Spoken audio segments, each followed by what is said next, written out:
पक्षियों के अंडे देने का समय आ गया था, इसीलिए जंगल के सभी पक्षी अपने अपने लिए घोंसले बना रहे थे। नहीं गोरी, ये सही नहीं है। कालू, मगर सभी पक्षियों ने यही जगह चुनी है। इसीलिए तो गोरी, ज्यादा घोंसले तो ज्यादा अंडे और बहुत ज्यादा शिकारी। नहीं गोरी नहीं। फिर कालू कौवा और गोरी कौवी उड़ते हुए दूसरे पेड़ पर चले जाते हैं। कालू कौवा दूसरे पेड़ को भी देखता है। कालू, ये तुम क्या कर रहे हो? गोरी, मैं देख रहा हूँ कि ये पेड़ सुरक्षित भी है कि नहीं। तभी एक बंदर उस पेड़ पर आ जाता है। नहीं नहीं गोरी, ये पेड़ ठीक नहीं है। मगर कालू, ये बंदर शिकारी नहीं होते। हाँ गोरी, मगर वो यहाँ वहाँ कूदते रहते हैं। अगर वो हमारे बच्चों को कुचल दें तो। नहीं गोरी नहीं, चलो चले यहाँ से।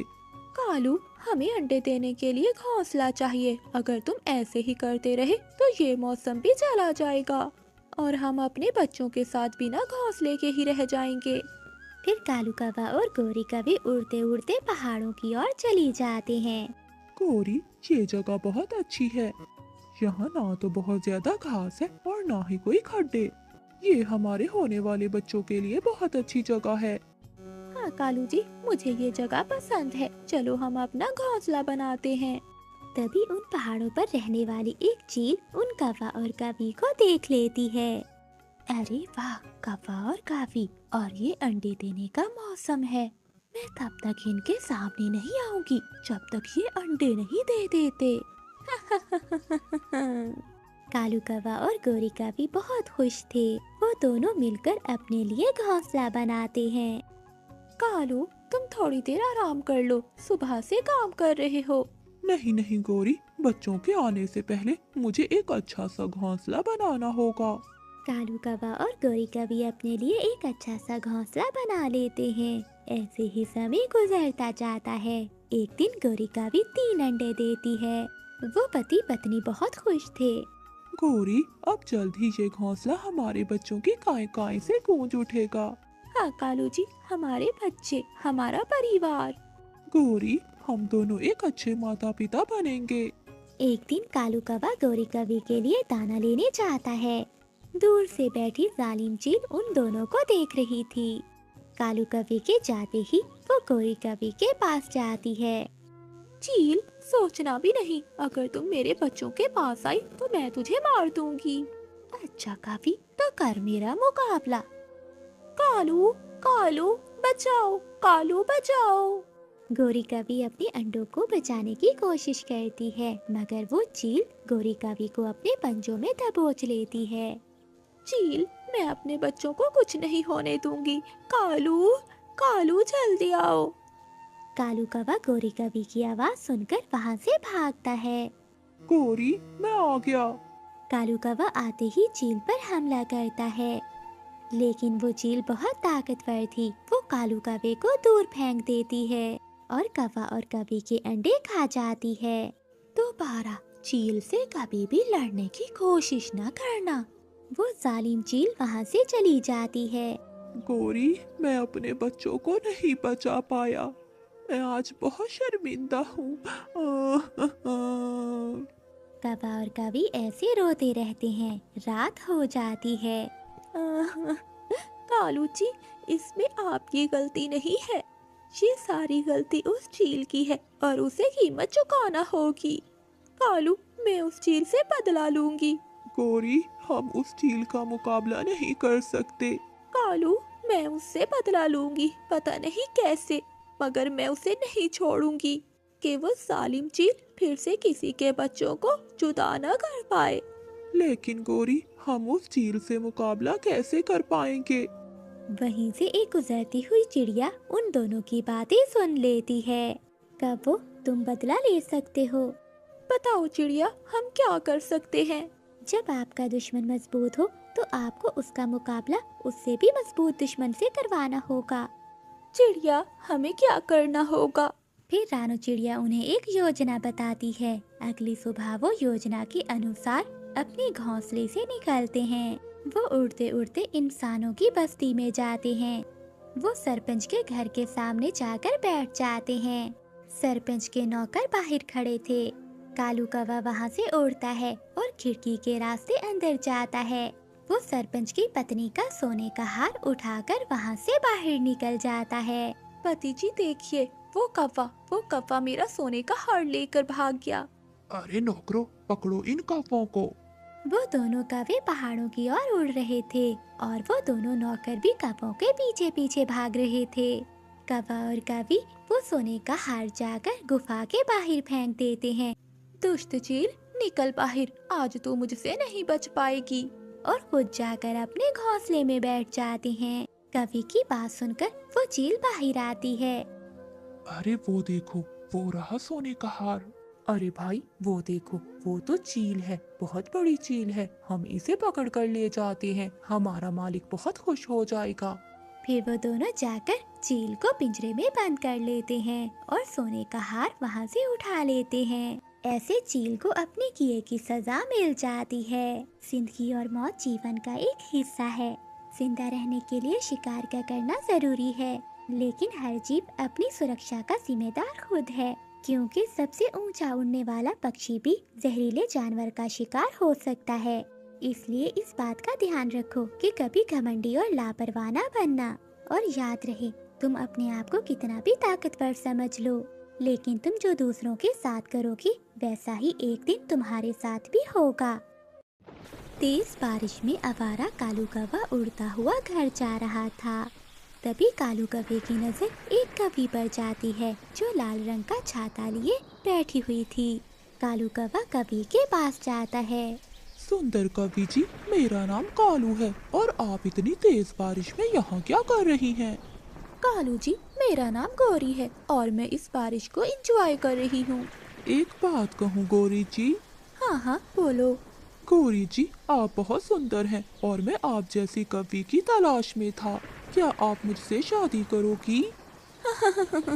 क्या शादी? मुझसे शादी करना बहुत मुश्किल है। गौरी जी, मैं करूँगा। मैं आपसे शादी करने के लिए कुछ भी करूँगा। तो फिर कालू जी, मैं शादी उसी कौवे से करूँगी जिसकी माँ ना हो, क्योंकि मुझे सास बहुत बुरी लगती है। और मैं शादी उस कौवे से करूँगी जो मुझे एक बड़ा सोने का हार ला कर देगा। कालू कौवा मन में सोचता है। मगर मेरी तो माँ है, मैं क्या करूँ? हाँ, झूठ बोलता हूँ।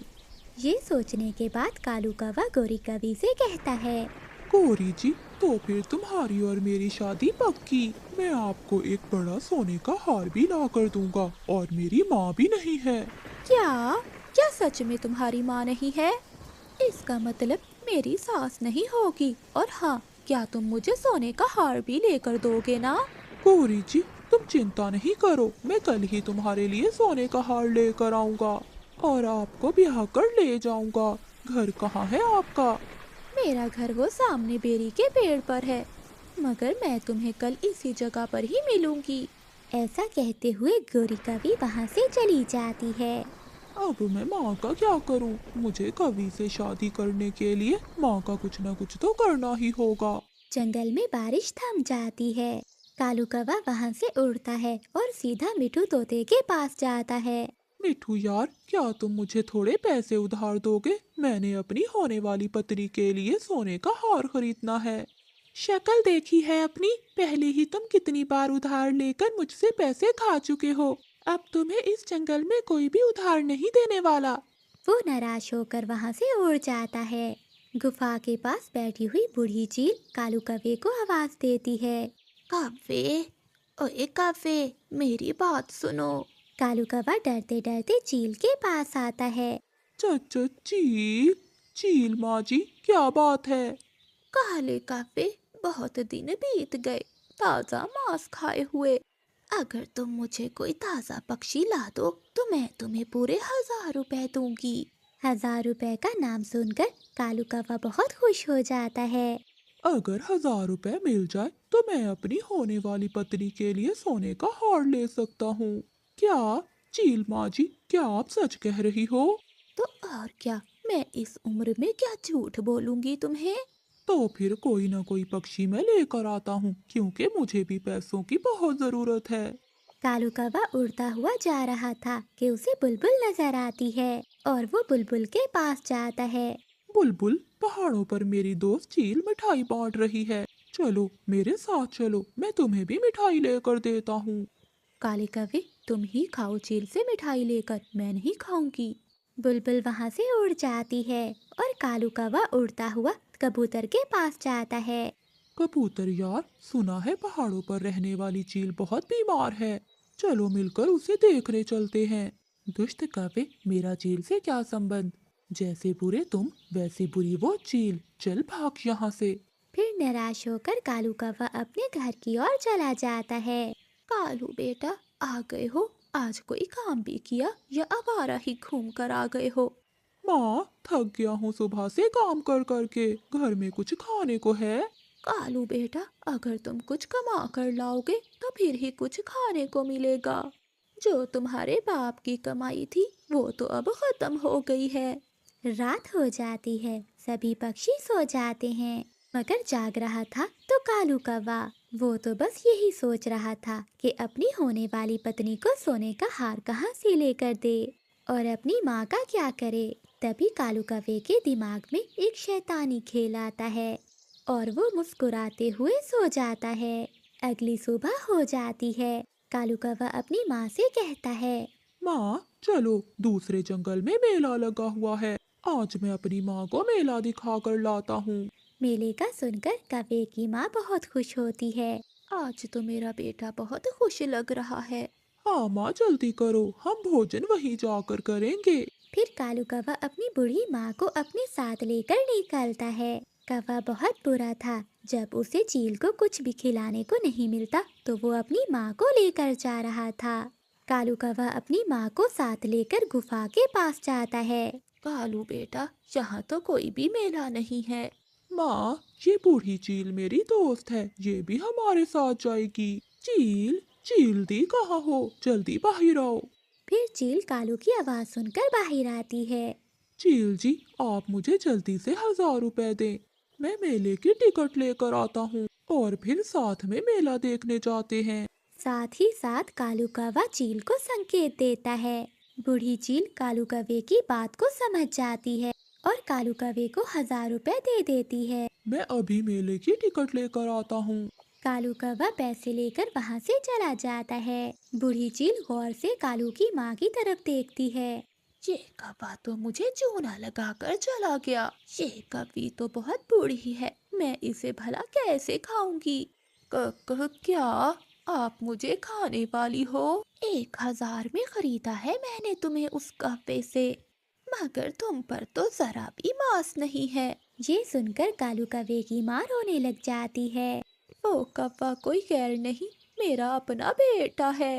अच्छा, मैंने इतने बुरे पक्षी देखे, मगर कोई इतना बुरा भी हो सकता है क्या? ऐसा मैंने पहली बार देखा है। जाओ तुम बूढ़ी कौवी, जाओ, तुम्हें खाकर तो मेरी चोंच ही टूट जाएगी। कालू कौवे की माँ डरते डरते वहाँ से चली जाती है। कालू कौवा भी हार लेकर गोरी कौवी के पास पहुँच जाता है। कालू जी, ये हार तो बहुत सुंदर है। गौरी जी, अब तो मेरी माँ भी नहीं है, अब तुम्हारी और मेरी शादी होगी। रुको कालू जी, पहले मैं ये हार अपनी दोस्त रानू चिड़िया को तो दिखा कर आऊं। जल्दी आना, मैं तुम्हारा इंतजार कर रहा हूँ। गोरी कौवी वहाँ से तेजी से उड़ती है। वो पीछे मुड़कर नहीं देखती। भाग गोरी भाग, बहुत मुश्किल से शिकार हाथ लगा है। अब ये हार बेचकर मैं अपना घर बनाऊंगी। वो कौवी उड़ते उड़ते दूर निकल जाती है। कालू कौवा शाम तक बैठा कौवी का इंतजार करता है। गौरी जी अभी तक नहीं आई, लगता है चिड़िया के पास ही बैठ गई होगी। मैं चिड़िया के पास जाता हूँ। फिर कालू कौवा रानू चिड़िया के पास जाता है। चिड़िया, वो सुंदर कौवी कहाँ है? कालू, कौन सी कौवी? मेरे घर तो कोई भी कौवी नहीं आई। मगर मुझे तो गौरी कौवी ने बोला था कि वो चिड़िया के पास जा रही है। क्या कालू, गोरी कौवी? हाँ चिड़िया, गौरी कौवी मुझसे शादी करने वाली है। कालू, वो कौवी तो एक नंबर की चोरनी है। वो कौवी तो मेरी माँ वाले जंगल में रहती थी। ऐसे ही वो सब पक्षियों को बेवकूफ़ बनाती थी, इसीलिए हमारे जंगल से उसे निकाल दिया गया। क्या चिड़िया? हाँ कालू, यही सच है। ये सुनकर कालू कौवा वहाँ से चला जाता है। एक पेड़ पर बैठकर कालू कौवा रोने लगता है। मैंने माँ भी चील को दे दी और वो कवि सोने का हार लेकर भी भाग गई। बहुत बुरा किया कवि, तुमने बहुत बुरा किया। रोता हुआ कालू कौवा घर जाता है तो अपनी माँ को देखकर वो हैरान हो जाता है। मम्मा माँ, आप यहाँ कैसे? आ जाओ कालू बेटा, फिर कभी मुझे चील को ना देना। वो दोनों माँ बेटा ऐसे रोने लगते हैं। कालू कौवे को अपने किए पर बहुत पछतावा हो रहा था। वो अपनी माँ से माफी मांगता है। गोरी कवि मिट्ठू तोते से अमरूद छीनकर खा रही थी कि गोरी कवि के पेट में दर्द शुरू हो जाता है। ओए गंदे मोटी चोंच वाले, क्या मिलाया है इस अमरूद में? मेरे पेट में बहुत दर्द हो रहा है।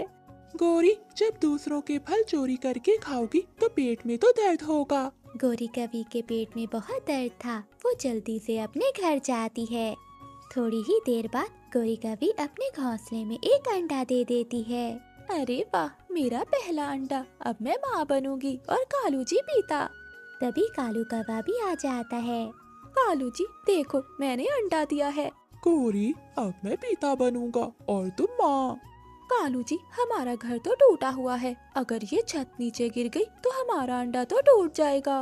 गौरी, चिड़िया का लकड़ियों का पक्का घर है, क्यों ना कुछ दिनों के लिए तुम चिड़िया के घर रहने चली जाओ।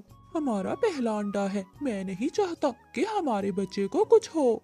ठीक है कालू जी, आप मुझे मेरा दाना पानी चिड़िया के घर ही दे जाया करना। मैं रानू चिड़िया के घर ही चली जाती हूँ। गोरी कवि अपना अंडा उठाती है और रानू चिड़िया के घर चली जाती है। वो चिड़िया के दरवाजे पर दस्तक देती है। रानू चिड़िया बाहर आती है। गोरी, आहिस्ता आहिस्ता दस्तक दो, मेरे बच्चे सो रहे हैं। सॉरी सॉरी चिड़िया, तुम्हें तो मालूम है मेरा घोंसला टूटा हुआ है। देखो चिड़िया, मैंने आज पहला अंडा दिया है। मेरा दिल बहुत डर रहा है, अगर हमारा घर टूट गया तो मेरा अंडा भी टूट जाएगा। तो गोरी बहन कालू से कहें कि आपके घर की मरम्मत कर ले। वो मेरी कहाँ सुनता है। चिड़िया, मैं अपना अंडा लेकर तुम्हारे घर रहने के लिए आई हूँ। गोरी कवि की बात सुनकर रानू चिड़िया परेशान हो जाती है और चुप कर जाती है। चिड़िया, परेशान क्यों हो रही हो? जब मेरा बच्चा अंडे से निकलेगा तो मैं यहाँ से चली जाऊंगी। ठीक है गोरी। फिर रानू चिड़िया मान जाती है और गोरी कवि को घर के अंदर ले जाती है। गोरी बहन, मेरे 2 बच्चे हैं, है तो मुश्किल, लेकिन मैं आपको कुछ दिनों के लिए यहाँ रख लेती हूँ। हाँ हाँ चिड़िया, इधर मेरा बच्चा अंडे से बाहर आया और मैं गई। इस तरह गोरी कवि रानू चिड़िया के घर में रहने लगती है। कालू कौवा अपने घर से निकलता है। वो सेब के पेड़ से मीठे मीठे सेब खाता है और फिर नदी के किनारे जाकर बैठ जाता है। गौरी से तो जान छूट गई, अब मजे से सो लेता हूँ। ऐसे ही शाम हो जाती है, मगर कालू कौवा गोरी के लिए दाना नहीं लेकर जाता। कुकू कुकू, मुझे भूख लगी है, अपना दाना मुझे दे दो। नहीं नहीं, ये दाना मुझे मामा देकर गई हैं। गोरी आंटी छोटे बच्चों से चीजें लेकर नहीं खाते। बच्चों, मैं तो मजाक कर रही थी। गोरी कवि का भूख से बुरा हाल था। ये कालू का बच्चा अभी तक नहीं आया। एक बार चिड़िया आ जाए तो मैं जाकर पूछती हूँ कालू को। रानू चिड़िया ने दाना ढूंढ लिया था। रानू चिड़िया अपने घर आती है तो गोरी कवि रानू चिड़िया से कहती है, रानू बहन, तुम मेरे अंडे का ध्यान रखना, मैं कालू को देख कर आती हूँ। मैं भूख से मर रही हूँ और वो मेरा दाना अभी तक नहीं लेकर आया। गोरी, कालू कौवा तो नदी के पास सो रहा है। गुस्से में गोरी कवि कालू कौवे के पास जाती है। कालू के बच्चे, तुम यहाँ सो रहे हो और मैं भूख से मर रही हूँ। मम्मा, मैं भी भूखा ही हूँ। गौरी, मैंने भी आज कुछ नहीं खाया, जंगल में अब दाना नहीं है। आज तुम चिड़िया से ही दाना लेकर खा लेती। कालू, सच्ची बात बता, मुझे आज चिड़िया के घर में बहुत अच्छी नींद आई। मेरा तो दिल करता है कि मैं हमेशा हमेशा चिड़िया के घर में ही रहूं। गौरी, अंडे से बच्चा बाहर आ जाए, फिर देखेंगे। ऐसे ही कुछ दिनों के बाद अंडे से बच्चा बाहर निकल आता है। मेरा बच्चा, मेरा सुंदर बच्चा। चिड़िया देखो, मेरा बच्चा कितना सुंदर और काला है। आंटी, कवि का बच्चा काला ही होगा और क्या सफेद होगा। गोरी, मैं दाना लेने जा रही हूँ, अब तुम यहाँ से कब जाओगी। चिड़िया, शाम को, मैं शाम को चली जाऊंगी। रानू चिड़िया वहाँ से चली जाती है और बच्चे खेलने लग जाते हैं। गोरी कवि का बेटा सोया हुआ था। कुकू और चिड़िया चुप कर जाओ, आराम से बैठ जाओ, मेरा बेटा सो रहा है। आंटी क्या हम अपने घर में खेलें भी ना? गुड़िया हम खेलेंगे। वो दोनों बच्चे फिर से खेलने लग जाते हैं। गौरी कवि को गुस्सा आ जाता है और वो कुक्कू के एक पंख मारती है। मैं अभी जाकर मम्मा को बताता हूँ। जाओ जाओ बताओ अपनी माँ को। फिर वो दोनों बच्चे रोते हुए घर से निकल जाते हैं। मम्मा मम्मा मुझे मारा, उस गौरी आंटी ने मुझे मारा। गौरी ने मारा? मगर क्यों? मम्मा हम दोनों बहन भाई खेल रहे थे कि गौरी आंटी आकर हमें मारने लगी। मैं जाकर देखती हूँ उस काली कवि को, मेरे घर में ही आकर मेरे बच्चों को मारती है। रानू चिड़िया अपने बच्चों को लेकर घर जाती है। घर का दरवाजा अंदर से बंद था। रानू चिड़िया दरवाजे पर दस्तक देती है। अंदर से कालू कौवा बाहर आता है। हाँ चिड़िया, बताओ किससे मिलना है? क्या मतलब कालू, किससे मिलना है? मेरा घर है, मैं अपने घर में आई हूँ। चिड़िया, ये घर अब हमारा है, जाओ जो कुछ करना है कर लो। अब मेरा बेटा और मेरी पत्नी इस घर में है और ये घर हमारा है। फिर कालू कौवा घर के अंदर चला जाता है। एहसान फरामोश कव्वे, मैं अपना घर लेकर ही रहूंगी। मम्मा आपने बहुत बड़ी गलती की जो उन जालिम कौवों को अपने घर में आने दिया। बेटी मुझे क्या पता था कि वो हमारे घर पर कब्जा ही कर लेंगे। फिर वो दोनों अपने घर के पास एक पेड़ पर जाकर बैठ जाते हैं। रात हो जाती है। उसी पेड़ पर बच्चे रानू चिड़िया के साथ सो जाते हैं। बहुत भूख लगी हुई है, रात में अब मैं शिकार कहाँ से ढूंढूंगी। वो चील जा रही थी कि उसे रानू चिड़िया का घर दिखाई देता है। खिड़की खुली हुई थी। चील खिड़की के रास्ते अंदर आ जाती है। वो कौवों का परिवार सोया हुआ था। चील चुपके से गौरी के बेटे को खा जाती है और गौरी कवि के ऊपर बैठ जाती है। चच्चा चील, चील, कालू जी उठो, देखो चील। कालू कौवा उठ जाता है और वहाँ से भागता है, मगर वो चील गौरी कवि को मार देती है। बचाओ, कोई बचाओ, कोई मेरी पत्नी को बचाओ। शोर सुनकर रानू चिड़िया आ जाती है। चिड़िया चिड़िया, घर में चील आ गई है, वो गौरी को मार देगी। चलो कव्वे, हम दोनों चलकर चील का मुकाबला करते हैं। अरे ये क्या, ये तो पक्षियों की आवाजें हैं और मैं अकेली हूँ, मैं उनका मुकाबला नहीं कर सकती, मुझे अभी भागना होगा। और वैसे भी आज तो मेरा पेट भर चुका है। चिड़िया और कालू कौवा आते हैं तो चील वहाँ से भाग जाती है। कालू कौवे की पत्नी और बेटा मर जाते हैं। अब कालू कौवे के पास कुछ भी नहीं बचा था।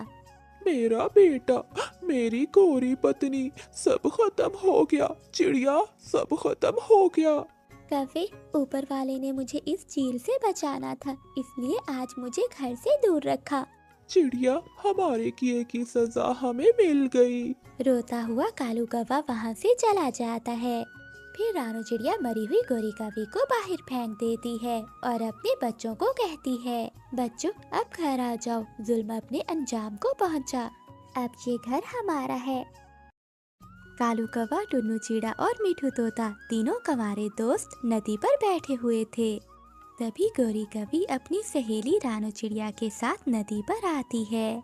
कालू कवि को गौरी कवि बहुत पसंद होती है। हाय, मौसम है सुहाना और ये सुंदरता। मौसम है सुहाना, लगता है किसी का इरादा है मार खाना। फिर गौरी कवि और रानू चिड़िया वहाँ से चली जाती हैं। गौरी कवि की बात सुनकर दोनों दोस्त कालू कवि पर हंसने लगते हैं। बहुत हो गई बेइज्जती, अब तो यही मेरी दुल्हन बनेगी। पर मैंने सुना है कि गौरी कवि की माँ बहुत गुस्से वाली है। वो गौरी कवि को अकेले कहीं नहीं जाने देती, इसीलिए उसकी सहेली चिड़िया उसके साथ जाती है। कोई बात नहीं टुन्नू, पहले मैं चिड़िया से दोस्ती करूँगा और फिर मैं गौरी कवि से प्यार करूँगा। अरे वाह वाह कालू कवि, ये हुई ना बात। अगले दिन जब तीनों दोस्त मिलते हैं तो कालू कौवा कहता है, दोस्तों, गौरी की जो सहेली है वो हर रोज बेरी के पेड़ से फल लेने जाती है। अच्छा, कितने बजे जाती है? क्या वो अकेली जाती है या कोई उसके साथ होता है? अरे टुन्नू, तू क्यों पूछ रहा है? क्या तेरा दिल चिड़िया पर तो नहीं आ गया?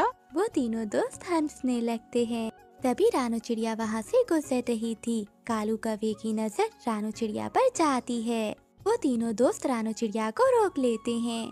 क्या मैं आपसे कोई बात कर सकता हूँ? हाँ बोलिए, क्या बात करनी है आपको? वो क्या है ना, मेरे दोस्त कालू का दिल तुम्हारी सहेली गौरी पर आ गया है।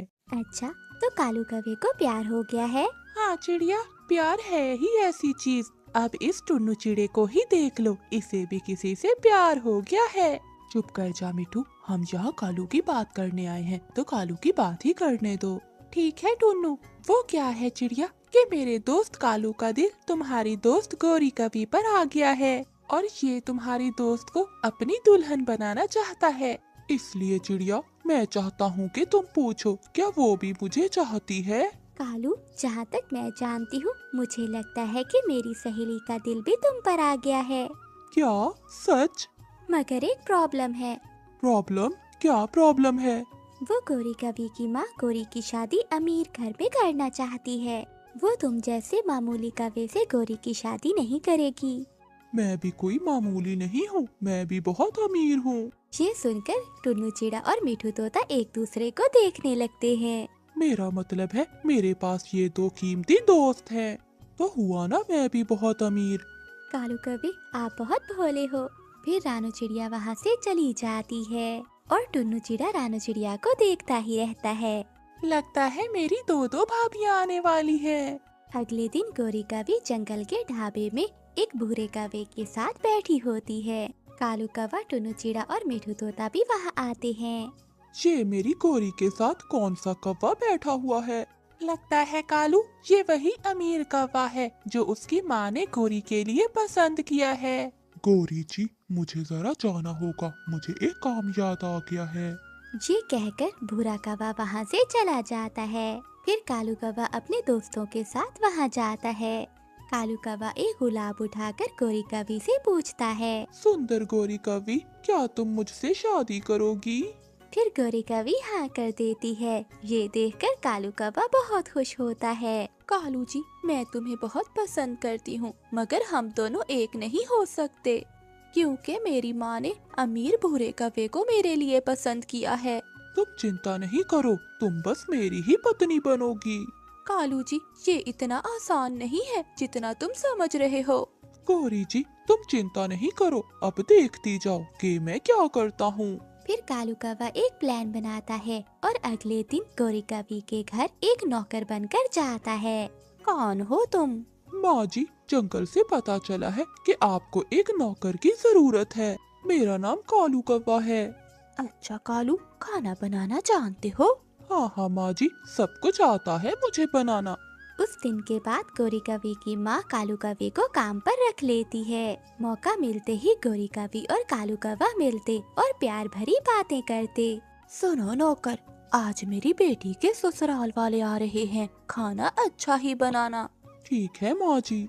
थोड़ी देर बाद गौरी कवि के होने वाला पति और उसके माता पिता आ जाते हैं और शादी की बात तय हो जाती है। अगले दिन, कालू जी, अब क्या होगा? गौरी जी, तुम चिंता नहीं करो, मैं हूँ ना, मैं कुछ न कुछ जरूर करूँगा। ये कहकर कालू कौवा अपने दोस्तों के पास जाता है। वो बैठे हुए थे कि उन्हें सामने एक पेड़ के नीचे भूरा कौवा और नीली कवि बैठे दिखाई देते हैं। वो ये देखकर तीनों दंग रह जाते हैं। अरे, ये तो वही कौवा है जिससे हमारी भाभी की शादी तय हुई है। हाँ मिठू, मुझे दाल में कुछ काला नजर आ रहा है। इसकी शादी किसी और से तय हो गई है और ये यहाँ नीली कवि से मिल रहा है। इसका तो भांडा फोड़ना ही पड़ेगा। अगले दिन कालू कौवा गौरी कवि के पास जाता है और सारी बात गौरी कवि को बता देता है। उन दोनों को एक साथ बैठे गौरी कवि की माँ उन्हें देख लेती है।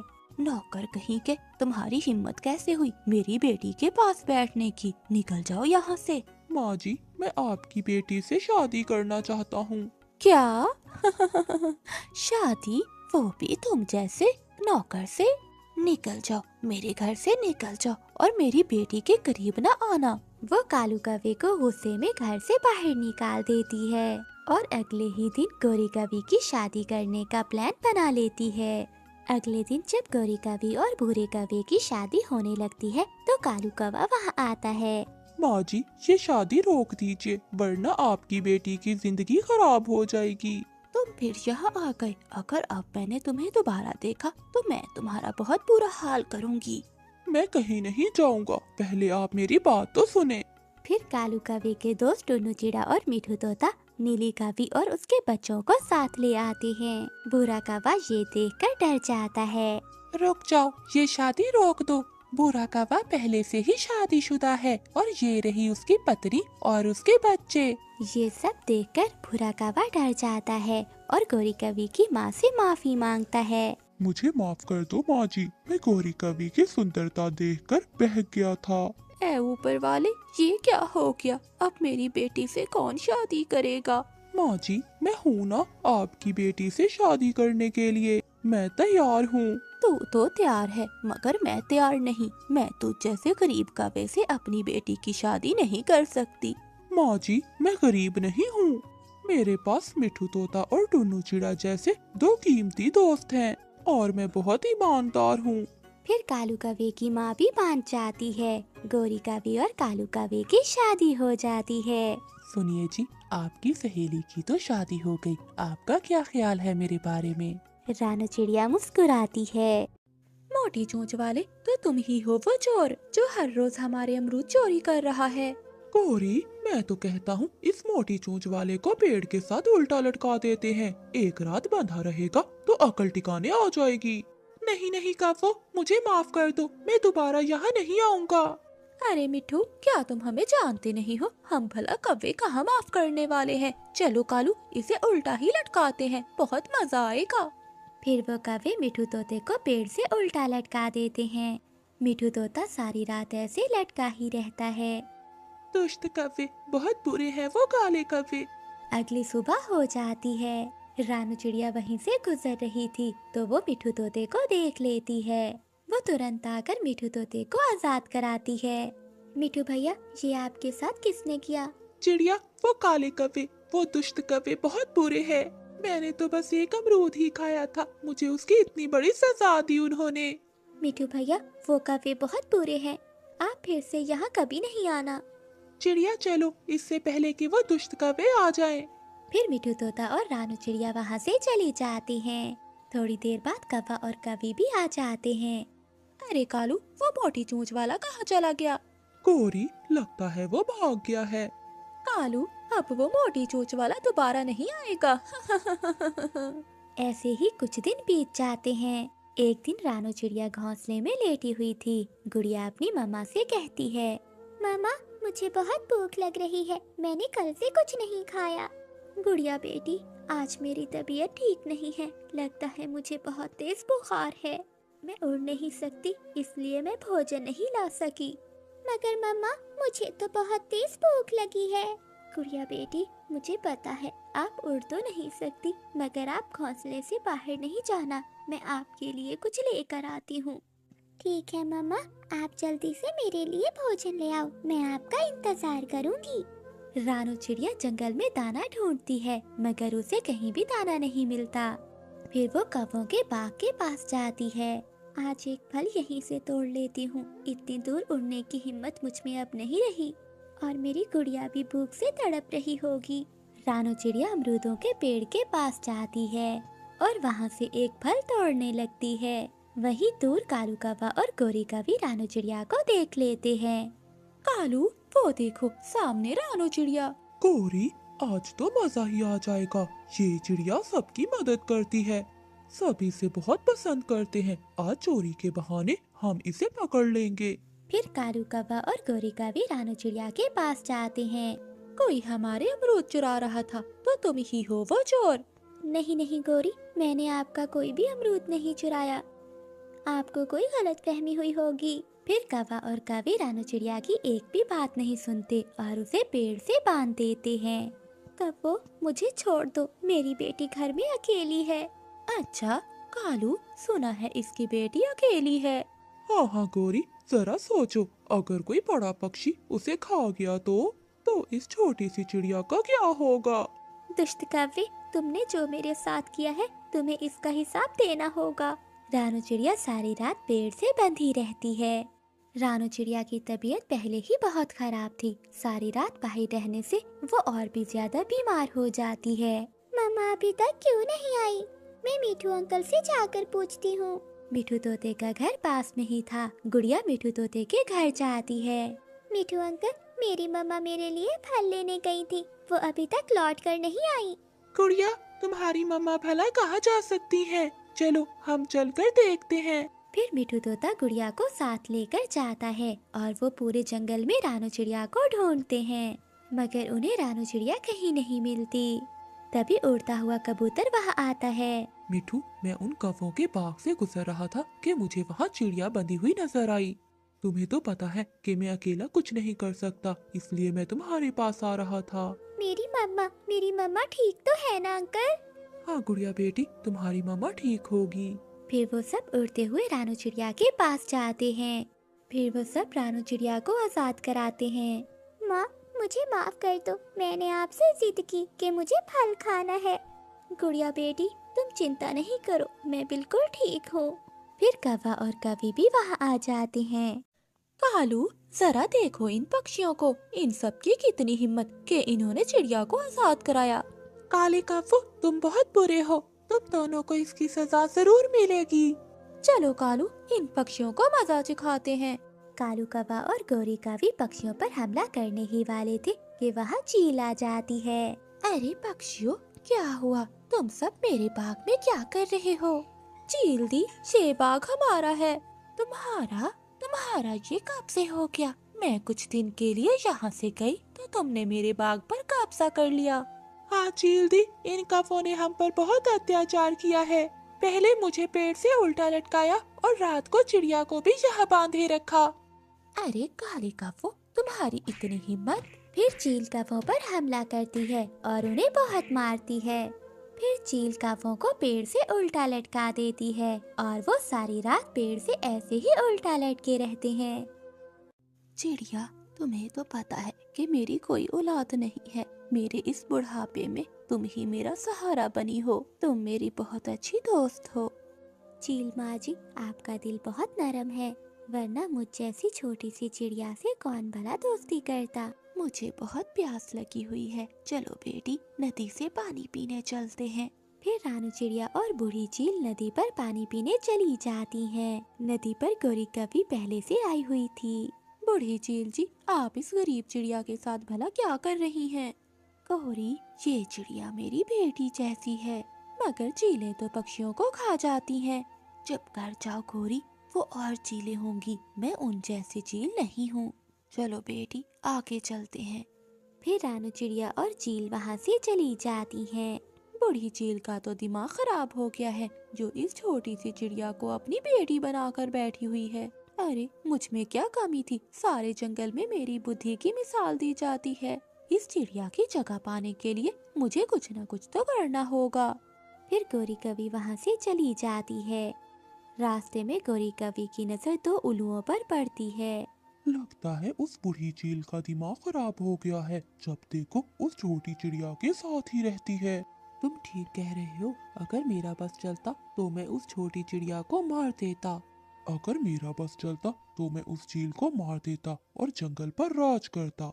वो बूढ़ी तो है, मगर अभी तक उसमें इतनी ताकत है कि वो हम दोनों को मार सकती है। तू चिंता मत कर, वक्त आने पर हम उन दोनों को मारकर जंगल पर राज करेंगे। उन दोनों की बातें सुनकर गोरी कवि सोचती है, ये उल्लू भी मेरी तरह चिड़िया के दुश्मन है। अब चिड़िया को रास्ते से हटाने के लिए मुझे कोई न कोई उपाय तो सोचना ही होगा। फिर चिड़िया की जगह मैं बनूंगी चील की सहेली और जंगल के सभी पक्षी मुझसे डरेंगे। ये सोचते हुए गोरी कवि सबसे पहले चील के पास जाती है। चील माँ जी, आप यहाँ बैठी हैं और जंगल में दो उल्लू आपको मारने की साजिश कर रहे हैं। मुझे मारना इतना आसान नहीं है कवि। मगर माँ जी, उन दो उल्लुओं का कुछ ना कुछ तो करना ही होगा ना। गौरी, मैं चील हूँ, जब भी वो मुझ पर हमला करेंगे तो मैं उन्हें चीर कर रख दूंगी। फिर गोरी कवि वहाँ से उल्लुओं के पास जाती है। हम उल्लुओं के पास आते हुए तुम्हें डर नहीं लगा कवि? लगता है तुझे अपनी जान प्यारी नहीं है। उल्लुओं, पहले अपनी जान बचाओ, मैं तुम्हें आगाह करने आई हूँ। बता कवि, क्या खबर लेकर आई है? जब तुम दोनों चील को मारने की साजिश कर रहे थे तो तुम्हारी बात उस चिड़िया ने सुन ली थी। चिड़िया ने कहा कि और चिड़िया ने जाके ये बात उस चील को बता दी है। ये चिड़िया ने अच्छा नहीं किया। तुम ही बताओ गोरी, अब हमें क्या करना चाहिए? बूढ़ी चील को मारकर खुद जंगल पर राज करो या फिर उस चिड़िया को सबक सिखाओ। चील को मारना इतना आसान नहीं है। हाँ, हम पहले उस चिड़िया को मारेंगे, उसके बाद जो होगा देखा जाएगा। ये सुनकर गोरिका भी खुश हो जाती है और मन ही मन में सोचती है, चिड़िया मर जाएगी तो मैं चील की दोस्त बन जाऊंगी, और अगर चील मर गई तो मैं इन उल्लुओं की दोस्त बन जाऊंगी। लड्डू दोनों हाथों में है,